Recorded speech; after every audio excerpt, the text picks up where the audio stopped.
নিয়োগ পরীক্ষাগুলোতে বাংলা থেকে বারবার আসা কিছু প্রশ্ন: চক্ষু দ্বারা গৃহীত চাক্ষুষ, মুদের গর্ব মুদের আশা আমরি বাংলা ভাষা, কার উক্তি?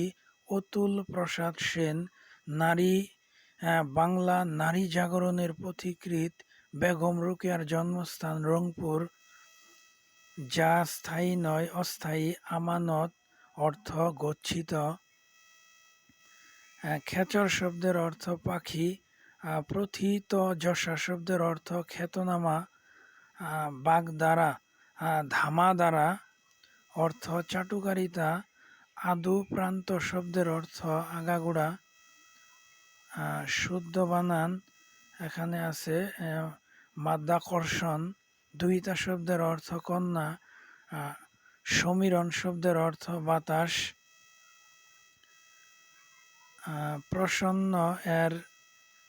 প্রসন্ন এর বিপরীতার্থক শব্দ বিষণ্ণ। অন্তরঙ্গ এর বিপরীতার্থক শব্দ বহিরঙ্গ।